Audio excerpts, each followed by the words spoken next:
Welcome to Peaceout Witches, where peaceful energy awakens ceremony, elevating open and unique trust, and bringing women into the consciousness and evoking their sacred self.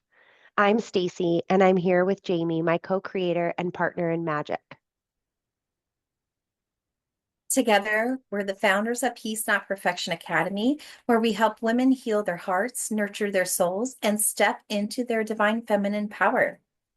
This is your sacred space to awaken your inner magic, align with your lunar rhythms, and embrace a life of peace, not just in pieces. Each episode, we're going to guide you through rituals, wisdom, and practices designed to elevate your unique journey and connect you with the sacred self you were always meant to embody. So light a candle and take a deep breath, and let's dive into the magic together. Me a little bit about what sacred spaces means? Yeah. So, like an intro to sacred space. I mean, where we dwell is such an important place to recharge ourselves on a daily basis. So, it's very, very important if you have a spiritual practice or you're embarking on a journey of self discovery or doing some shadow work or something, even having a meeting with your therapist via Zoom. You want to kind of set the stage for that around you, which means having a space or a container in your home or where you live.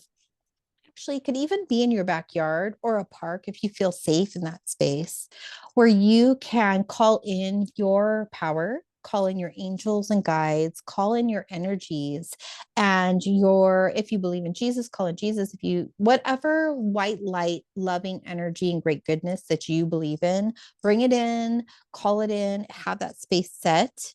And that way you can have these experiences that we have here in life, these moving through emotions or moving through periods of our life in a space that's a container of protectedness. And that's what I think sacred space is to me.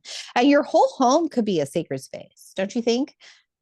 Yes, I totally agree. And I remember when Yeah. I first started learning about Mhm. sacred spaces, I had a really small house. So I had like 1,000 square feet, Mhm. 4 kids living in my house.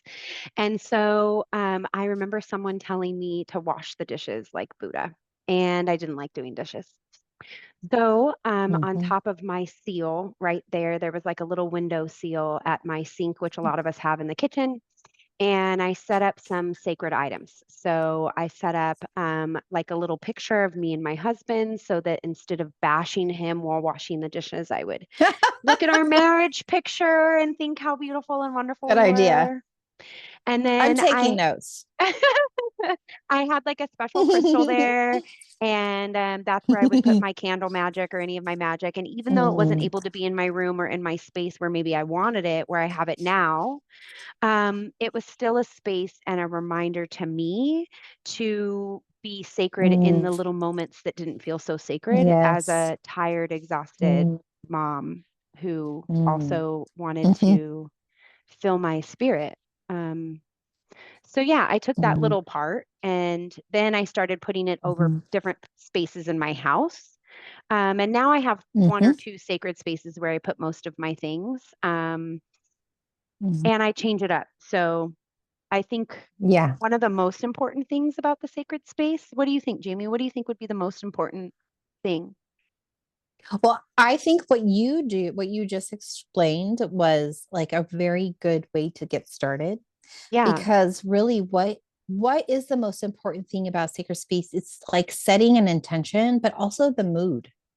yeah, Setting your mood and having intention and will for that sense of mood or disposition that you're going to take in that space. So for you, it was doing dishes. Maybe you don't like doing dishes, but you had these beautiful things in front of you, your marriage and that you cherish and your best friend, and then all these items that made you inspired you and made you feel good inside, allowed right. you to set a mood of reverence while Well, it you helped did me change the dishes. So story. yes, It helped me yeah, it change helps the you. Yeah. story because the story in Mm-hmm. my head was I'm tired.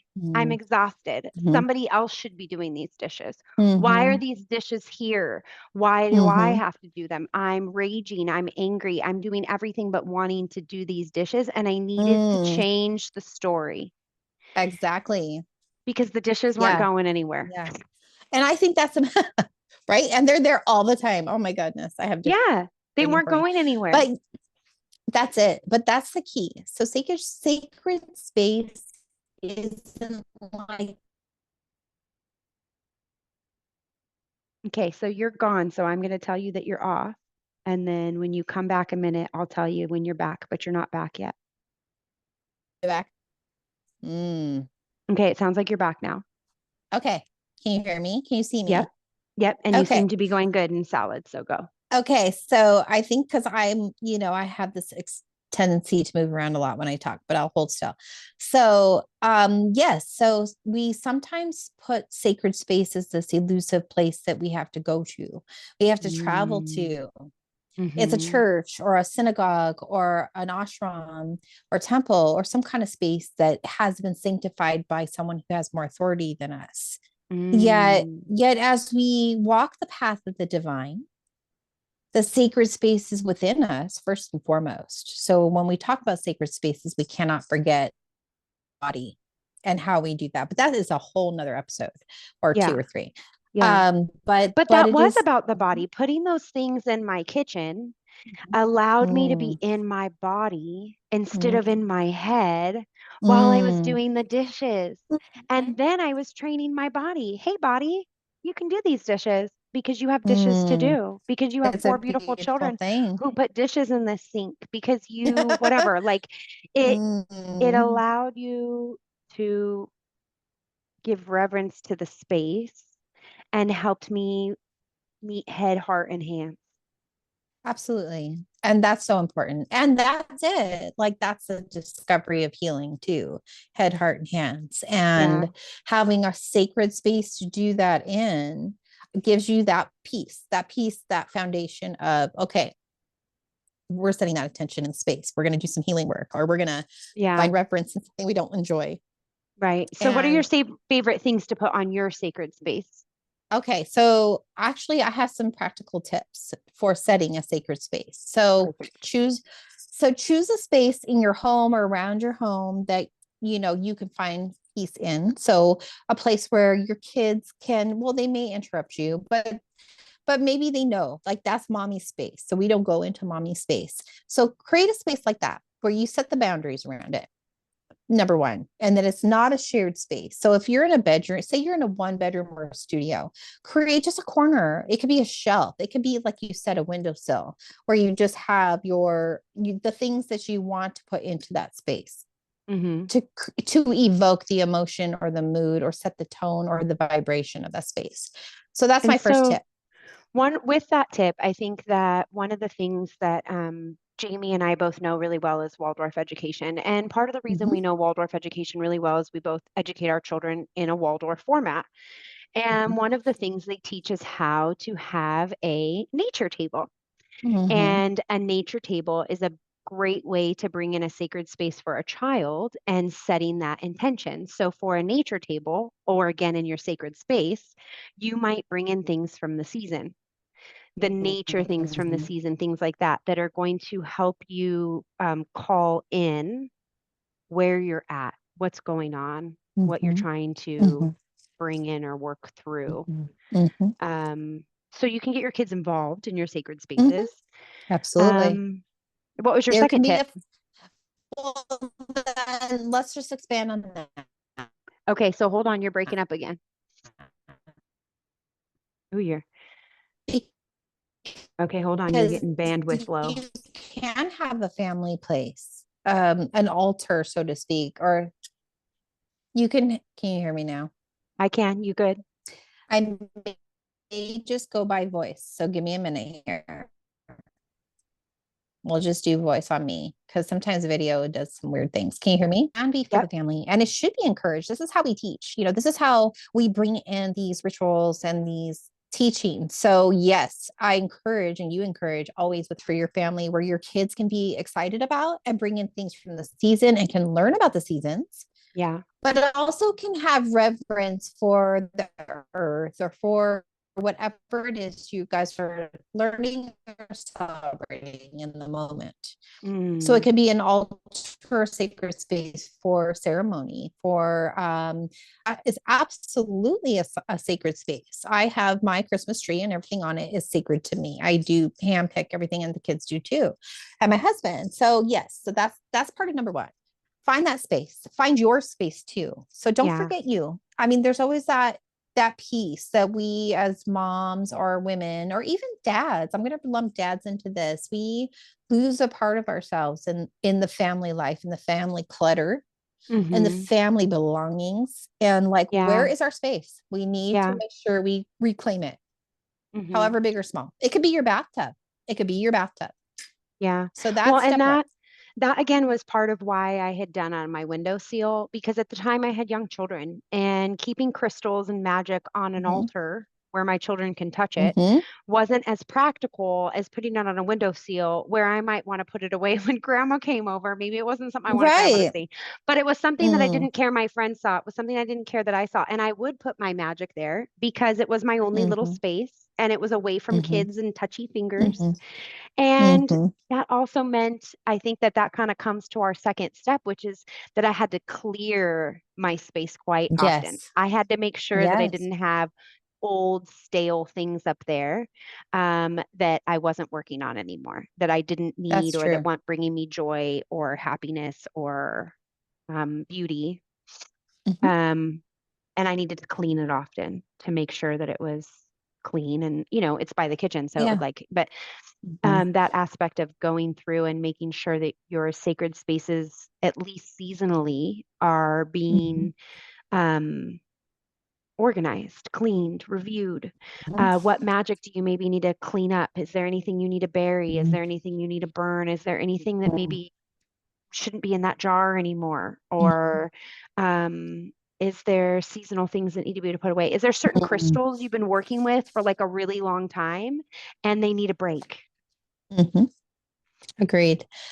So that's interesting because we often spring clean or fall clean. I like to do both. And that's basically disrupting the stale energy and bringing in fresh, clean energy. Well, we want to do that on our altar. We want to replace things that don't resonate with ourselves during that season of life because we're always evolving and growing. I mean, we should be. We should strive for finding our true authentic self. And as we dive deep into that authenticity, things will stop resonating as we heal, as we heal and let go. And Hmm. as we find more of ourselves, we'll find more things that resonate. And so swap things out. If a crystal breaks, bury it, give it back to the earth. I mean, there's just things that we can do to um, create like the cycle of life within our own sacred space. And I agree with that completely. I like to look Yeah. too at the new moon, full moon. It's a great time to almost spring clean or fall clean. It's a great time Mm-hmm. to look at the altar, clear the space, see if Mm, I need to maybe get new sage, or maybe I need to get mm, new policy, my new anything that I'm using to mhm. cleanse my house. It's also a good time to cleanse the house. If I'm going to cleanse my Right. sacred space, then I can kind of bring that into my house and do it in my house too. Yeah, agreed. And even if you don't practice magic or you don't have a magical disposition and you're just using it as a healing container, bring in candles, bring in your favorite fragrance, bring in flowers and change them out often. Just make sure you're giving honor to that space as you would maybe your loved ones, because sometimes we don't always honor ourselves, but it's easier to honor others. So what would kind of gift would you bring your sacred space, as if you were to think of it as a place of like an offering to offer to whatever you leave there? So if you're in a prayer to Jesus, and do you want to bring an offering to Jesus, what would you lay there as an offering? Or if you're a witch and you practice witchcraft, what that's where you would actually do your witchcraft and leave your offerings in, and do you bring your magic or whatever kind of witchcraft you do. So just think of it in that kind of reverence. The space is not, it could be a tiny little corner of your house, but it can also have so much power and impact on how the vibration of you and your house becomes. because even that tiny little space can resonate out. So you want to keep it clean, keep it tidy, keep it fresh, keep it new. When things don't resonate with you, make sure you listen to that inner guidance. That will also help you build your inner guidance system, and listening to your inner guidance system by saying, oh, that stone just doesn't resonate with me anymore. Let's get rid of it. That kind of thing. So, and then, I'm, yeah, bring it. I I can't love help it. but laugh Why? because you look bald. I look bull.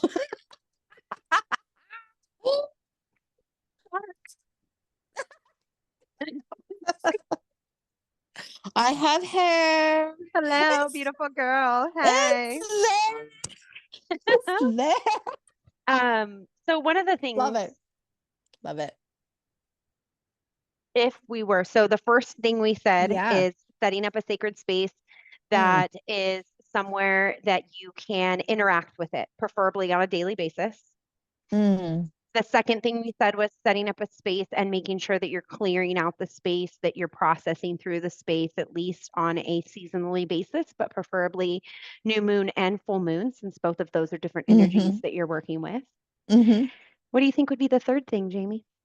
Oh, let me think about this, because I think the third thing would be just using the space. Make sure you are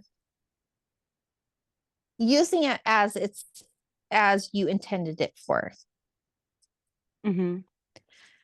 I mean, your energy flows where you focus. Okay. Mm-hmm. So if you're focused on healing and you have a space for healing, make sure you're do your deep healing work in that space so that it can be the container. That doesn't mean to say that you can't go somewhere else and get healing, because that's not what I'm saying. What I'm saying is really charge that space with your energy, with your essence. Yeah. Don't let it sit stale. Don't just put a pretty altar up and then forget about it. It's kind of like I love stories. If Mm, you watch our podcast for a while, you're probably going to learn this. But I remember when I first started working with vision boards, and my beautiful friend Jamie mhm. said, "Oh, you made a pretty vision board and you put it on the wall." And I said, "Yeah." She's like, "Now what?" So I put it on the Mhm. wall. It's there. Okay. And then what? Then what? It's there. What's going to No. happen? No, honey. No, No. no.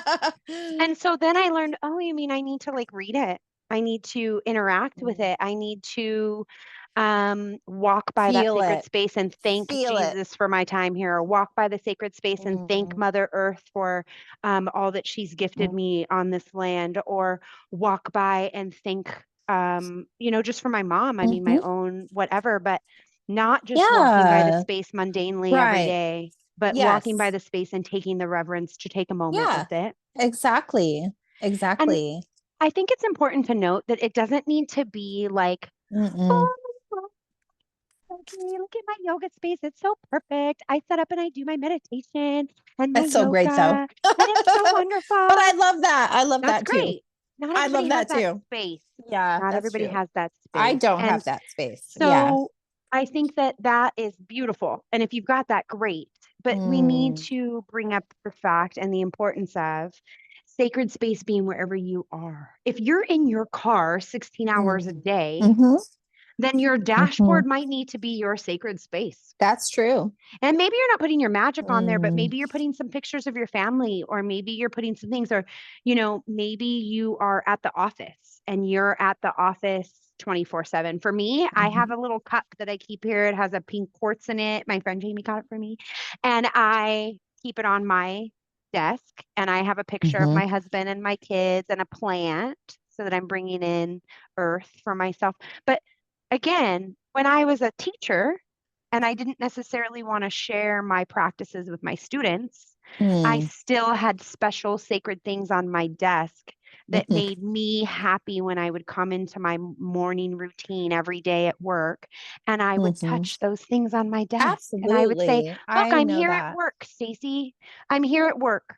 And I'm here Hmm to work with these kids and be with these ones that gave me these precious sacred items and make me feel special. And when I Yeah. get home, I'm here at home and I'm here to work with this sacred space. Yeah, that's true. You can make every space your sacred space. And that's the truth. And I do that actually. I actually do that. So my husband, he's a woodworker and he likes to make things and he's an artist. And he's made some affirmation boards. They're like planks of wood and they have affirmations on them.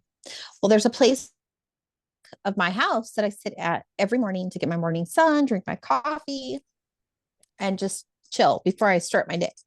And the affirmations are right in front of me. And Yeah. that's a sacred space for me. And then TV, something to do with abundance, like abundance is my birthright, or money flows to me easily and effortlessly. So he has this affirmation that sits underneath the TV.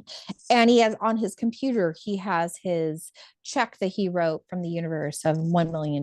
Like we keep these spaces everywhere we go, reminding us of what is available and what we can create and manifest and what we desire, and also just lift us up and create a new foundation of like, this world is temporary for us here, so our foundation can be strong. It can be that of knowing that we are here in spirit and we are having this experience. So that's what those reminders are for us as a family, that let's live life to the fullest and push past things that make us afraid or whatever it may be in the moment. And that's Yeah. a sacred space. And that's another way to use the sacred space and heal and use it for healing. Yeah. And I think Yeah. one of the biggest questions I often get is, what do I do if my husband doesn't know what I do? Mm, mm, And so, I like to just, I was a Christian before I was a witch. I do consider myself a witch, but I was a Christian first, and I consider myself a Christian witch. And as I was rolling into understanding what my own faith was going to be, I had to navigate it with my husband carefully, but it didn't mean I hid it. It just meant that I put it in certain places. It didn't have to be so loud. So it's okay for it not to be so loud. It's about you, it's not for anybody else. right. And you're not there for other people to look at your sacred altar, specifically your sacred Right. altar, and know what's on it. It's not for them to know. If Mm-mm, someone were to look on my sacred altar right now, which at this point in time happens to be in my bedroom and it's my most sacred space, they would see a star magic thing that I'm working on, and they would see mhm, two separate things that I have going on for circles I'm calling in of women, and they wouldn't know anything on my altar. It looks like a big fat mess to somebody else, but to mm, me, I know what each of those things represent. mhm, And when I take the moment to light my candle at that every morning, and it's just a little 5 minute like birthday candle I light just at the attention mhm, there. And then when I put my water back on it at the end of the night, because I keep my water on my altar so that it's always getting charged mhm, up with my crystals, it's mm, 2 points of contact that I know I'm going to mm, have with that sacred space each day, even though unlike Jamie, I don't meditate for 20, 30 minutes every morning. She's really great. She wakes up every morning, she mhm, meditates. That's her thing. That's not my thing. I wake up right before I mhm, have to work because I'm a sleepy bear. mhm, And so that is how I interact with my altar during those times. But mhm, when my husband first started seeing me doing these things, I would do them just more quietly. mhm, I might put a candle up there and he might not understand what it represents. Now he's full into my witchy essence and doesn't really care. But I think sometimes they're just a little scared when they see us just do coming a into little that here. essence. Yeah. Just do a little here, a little there. It can just be like the elements, bring in water, earth, air, and fire. And Yeah. that's like so acceptable to most people. They wouldn't know Yes. anything about what you're doing. And that's enough to just kind of bring in those elements is enough and a picture of Jesus, if you believe in Jesus or, whatever you Whatever subscribe God to. or goddess or universe. Mhm. Yeah. Whatever It's universal enough. thing you. It is Yeah. enough. And it could be so simple as like, I tend to go more simplistic in my altars because Hmm. I feel overwhelmed by clutter. So I have a crystal sometimes, and sometimes I'm like done, and I have a picture, and then I'm like done, and I have a candle. So I swap it out with one single item. Like one item is enough for me. So Yeah. just do you. And this is the part of self exploration and authenticity that's required in life. Like if you really want to go deep into to your life and really take what you can from it, and you find your authenticity, then just do what's right for you and Yeah. take all the lessons you can and leave whatever doesn't resonate, because there's going to be something for everybody everywhere. Well, Just and I think enjoy it. too, Yeah. sometimes it's about bringing in that protection and, you know, we've got 10 minutes. So, Well, oh, sometimes it's about bringing in that protection. And when you're bringing in that protection hi, Evie. of what you are calling in, for example, if you are processing trauma or you are processing in a relationship that maybe isn't so safe, and maybe you're starting to realize that part of your sacred space at that moment is safety. Mm, It's not going to true. be anything else. It's That's literally going to absolutely the be truth. making sure that you are safe, that you have what you need. And on that sacred space for you may be every day making sure you got water, making sure that That's you absolutely drank, true. making sure that you called Mm, a friend, and making sure mm, that you didn't listen to the ideas or lies that maybe are being told to you if you feel like you're not in a safe situation. true. Specifically, I'm talking to women here, right? We often get into relationships that are no longer safe for us and we need out. And we realize that as we're starting to waken up, and we try to build that sacred space within that home, and we realize we can't. It's no longer a safe place Mm-mm. to be. And you can't have a sacred space in a non-safe place. And so at that point, it might be a crystal that you're putting on your heart and you're wearing every day to protect you while you make the movements and changes you need to make to be able to be Absolutely. safe. And that's so interesting, because there is that urgency trauma level of sacred space and having just something on your person that's an object of protection. And then there's also like this sense of, let me put my screen off just because I don't want to lose you guys. There's that sense of like, for me, just knowing that it's time for me to leave the house that I'm in. So Mm, setting up any kind of roots or any kind of set space feels too permanent.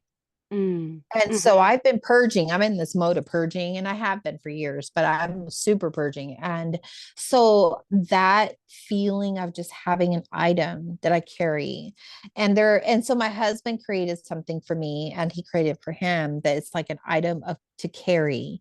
And the Yeah. item to carry is something like, it's a card. And on the card, it has my goals and it has my affirmations that are specific to me, so that I can carry that with me as my sacred space. So that is so true. I didn't even think about it, but that is my sacred space right now. I Yeah. have my own little space niches in my house, but I'm kind of in this place because I'm moving at some point soon. Like I'm releasing and cutting those cords a little bit. Yeah. So You're in limbo.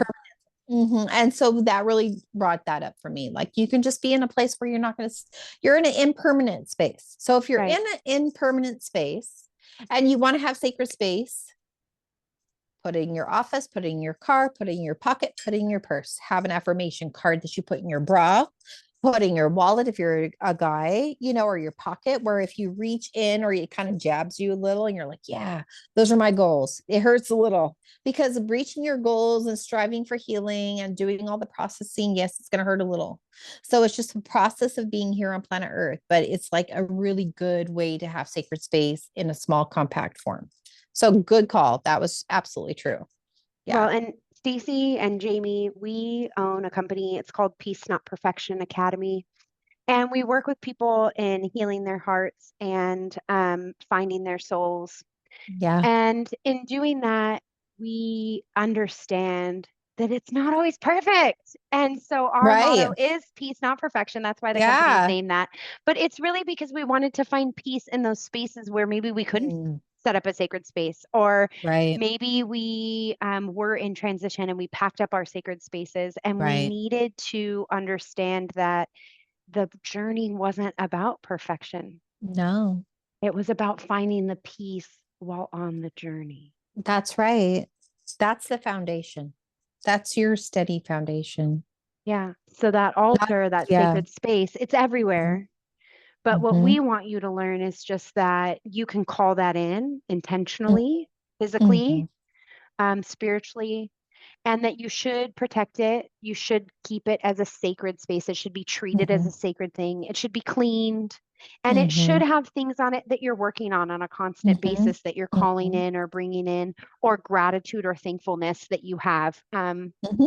I Agreed. love to give offerings to, depending, like, for example, right now we are recording this in September, and so the veils are thin. And so we're going to be getting into some of the times when we might be honoring spirits. And so I will make sure on my sacred spaces that I might have certain things for them just to thank them. And Mm, one of the things I exactly. love to do is make tea, and I will take the herbs from my tea and I will often put them in the earth and just show a little gratitude for Mother Earth and for God. And so helping us I do have sacred similar. moments in all of those crazy Mhm. days. It's part of sacred space. Absolutely. Absolutely. And that's something like kids can get involved with too. Like if you have something in your house, say you have a bouquet of flowers that died, that could be an offering. You have your children take it out and bury it into the ground as an offering to Mother Earth and to feed and nurture her new growth. Yeah. And so that's just there's these seasonal lessons in this that and lessons in the past that we've kind of lost our old ways. And so it's time to kind of just grasp them and find them in moments. But it's definitely when we can do these things and have this practice and have these sacred spaces, we are given, we give ourselves an opportunity. We give Yes. ourselves an opportunity to do whatever we need to do in that moment and Hmm. say, look, I made time for myself. I made this sacred space Yeah. or I And made this card. Yeah. I think we also give reflection and a Oh, yeah. moment to say, hey, I'm listening. Mm-hmm. Hey, I asked you to light up that path and I'm looking for the Mm. sign. And Yes, that's also, I true. think sometimes we have to remember that, I like to collect things. I'm a collector. I'm not minimalist. But at the end of the day, it's not about any of that because none of that can be taken with me. None of it. Mm. So Mhm. it's really just about making sure that I am creating a space for myself first that is Yeah. safe, that is calm, that is peaceful, that is calling in the things I want to call into my life Mm. so that I can create that sacred space for my children and my Oh, husband and my so family. yeah. So a download came. So if you're in that space of trauma and your home is not a sacred space, but you have the ability to go out, for a moment, go to the park, go to the Yeah. beach, go to some place where you can connect because that is so necessary. Look at her get that great, good water. Mm. Moon water. It's my full moon water, baby. Applaud in the moon water. Just go out, get it, get that space, create it in that moment. Find a way to cultivate that sacred time if you're in Yeah. a place of trauma because you want to have moments of pockets of peace if you can. And also reach out to people who you love. And we always say, if you're in a dangerous situation, get out as soon as possible, call the police, call someone, go to a shelter, don't stay in a detrimental, unsafe place. I And it mean, do doesn't have to this. be physically Yes, detrimental to be unsafe. It can be that's right. unsafe in many ways. But Yes. what we find is when women start to take a moment of sacred Mm, space for themselves, they get a moment mm, to think, they get a mhm, moment to process, and they get a mm. moment to get out of survival mode so that they can do what Absolutely. they need to do to be able to move forward through getting themselves in a better situation. If that situation they're in is not good. So Yes. we've only Yes. got about a Agreed. minute left. And so we want Okay. to leave you with just the fact that Mm, sacred space should be something that you take a moment to bring into your life to call in things. And it doesn't have to be like perfect or right or anything. It doesn't have to be no. anything. It can just be that Mhm. one little thing. Yeah, it can just be a baby step. Yeah. But Welcome to Peaceout Witches podcast. As we close this sacred circle of our podcast, remember, witches, the magic is always within you. We hope today's episode brought you closer to your inner wisdom, inspired you to trust your magic, And if you found something powerful here, share this space with your sisters, leave us a review, and subscribe to join us for future episodes. And when you're ready to go deeper, you'll find us at Peace Not Perfection Academy, where the journey of healing and empowerment never ends. Until next time, Peace out, witches. and always remember, we believe in your inner magic.